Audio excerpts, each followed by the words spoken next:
Satu dari sekian banyak kisah yang terjadi di tahun 1998, yaitu kebakaran hebat yang terjadi di Mall Klender, Jakarta.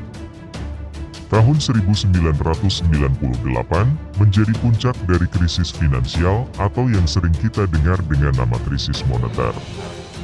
Di mana pada saat itu terjadi sebuah inflasi rupiah, harga kebutuhan dasar meningkat dengan secara tajam. Sehingga kekacauan terjadi di seluruh negeri. Terlebih lagi di pusat ibu kota, yaitu Jakarta. Kekacauan yang terjadi bukan hanya mengenai ekonomi, tapi juga sudah merambah ke gesekan antara etnis. Di tahun itu, rasisme terhadap Tionghoa sangat tinggi. Sehingga mereka menjadi bulan-bulanan oleh kebanyakan masyarakat. Serangan terhadap suatu etnis atau penjarahan menjadi momok yang sangat menakutkan kala itu. Orang-orang seperti mulai kehilangan akal sehatnya. Mereka mencuri dan bahkan melakukan tindak asusila. Karena pada saat itu, pemerintah sudah dianggap tidak lagi memiliki kuasa. Penjarahan dan perusakan terjadi di mana-mana. Tidak terkecuali di mal besar, masyarakat yang sudah kalap, mereka menyerbu pusat perbelanjaan. Dan tidak hanya itu.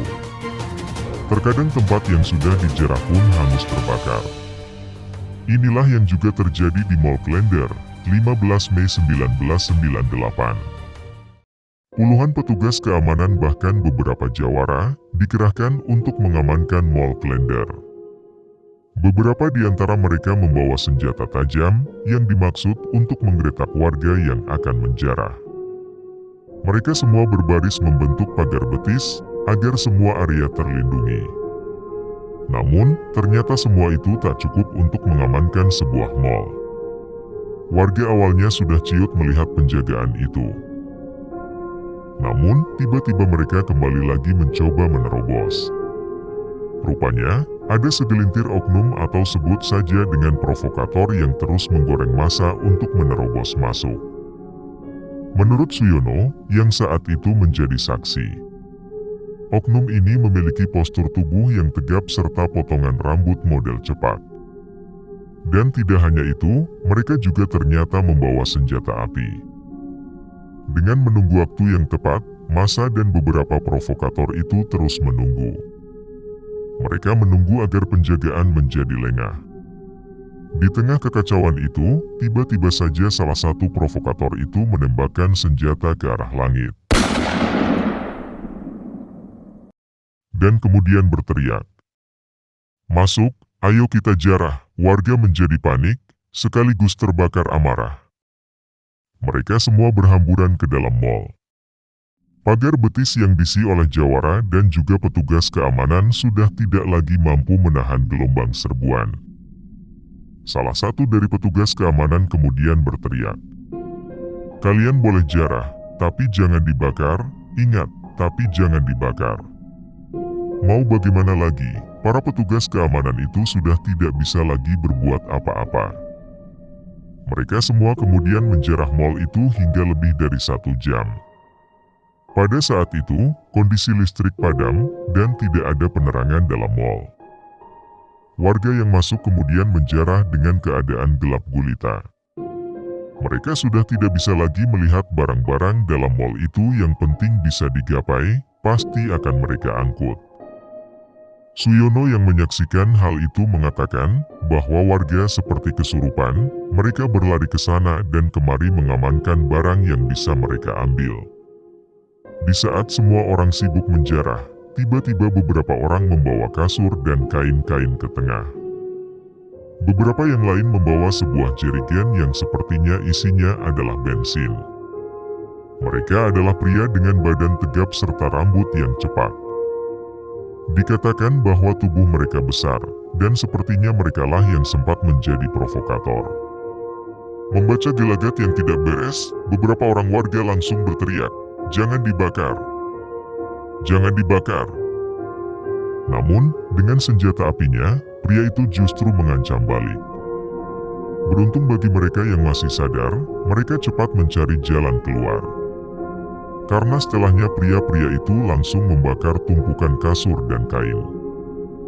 Dan karena yang terbakar adalah lantai 1, di mana disitulah jalan keluar dari mal itu.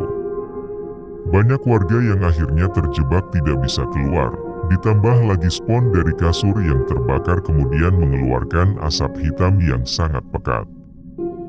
Sehingga besar kemungkinan beberapa orang warga bisa langsung pingsan jika menghirupnya. Ibu Atin yang kala itu juga menjadi saksi. Namun ia melihat dari luar gedung, pasukan berambut cepak itu melempari kaca mal.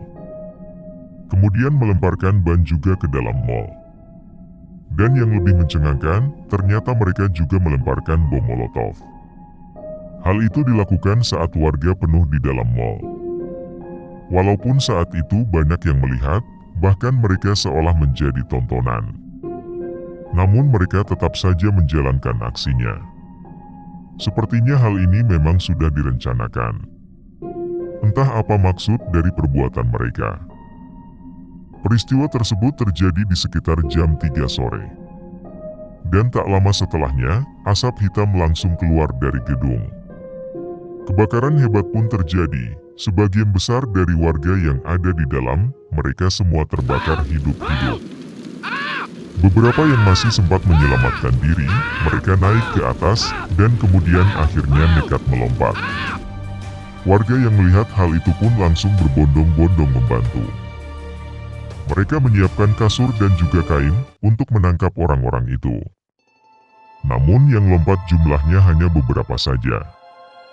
Sebagian besar pingsan karena menghirup asap pekat, dan akhirnya mereka pun terbakar. Setelah api dalam mal itu padam, warga juga kemudian membantu evakuasi. Mereka terpaku saat masuk ke dalam mal itu.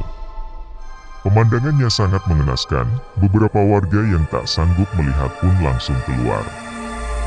Ratusan mayat itu menumpuk menjadi satu, mereka sudah tidak bisa lagi dikenali, sudah tidak bisa lagi dibedakan antara satu dan yang lainnya.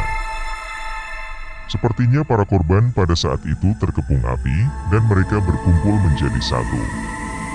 Jumlah korbannya pun sangat luar biasa, dari yang berhasil dievakuasi, jumlahnya ada di kisaran 400 jenazah, dan fakta yang diketahui. Dari semua korbannya adalah penjara, sebagian justru adalah warga dari luar. Yang pada saat itu melihat mal terbakar, mereka kemudian masuk untuk mencari dan menyelamatkan keluarganya. Namun, mereka tak pernah lagi keluar. Mayoritas jenazah kemudian dibawa ke Rumah Sakit Umum Cipto Mangunkusumo, namun petugas medis sangat sulit mengidentifikasi. Dan dipersilahkan bagi warga yang mengenali jenazah keluarganya, mereka dipersilahkan untuk membawanya. Semenjak peristiwa itu pun, tidak ada warga yang berani nongkrong di tempat tersebut. Pasalnya, sampai dengan berminggu-minggu setelahnya masih saja tercium bau amis, darah, dan juga bau daging yang terbakar. Sebagian warga tidak ingin melihat mal itu, karena duka yang begitu mendalam. Banyak orang tua yang saat itu kehilangan anaknya. Bahkan, konon disiarkan lewat speaker masjid. Agar para orang tua ikhlas jika seandainya anaknya tak kembali. Besar kemungkinan mereka menjadi korban dari kebakaran tersebut. Sementara dari peristiwa ini, sampai saat ini tidak diketahui siapa pria-pria dengan rambut cepak itu. Namun warga yang melihatnya tidak berani memberikan kesaksian secara langsung. Mungkin saja mereka takut jika diincar. Begitupun dengan Suyono yang menjadi saksi dalam kisah ini, nama ini adalah nama samaran. Nama sebenarnya tidak ingin ia sebutkan. Ia kemudian menceritakan kisahnya kepada salah satu reporter dari Merdeka. Sebagian dari warga juga memberikan peninggalan dari sanak famili yang menjadi korban kepada TGPF, yaitu Tim Gabungan Pencari Fakta. Meski demikian, tetap saja aktor intelektual dari peristiwa ini sampai saat ini masih belum terungkap. Inilah kisah dari tragedi kebakarannya Mall Klender. Salah satu kisah kelam dalam masa krisis moneter. Sekian dari kami untuk kisah kali ini, sampai jumpa kembali di video selanjutnya. Tetap di Eni Horor.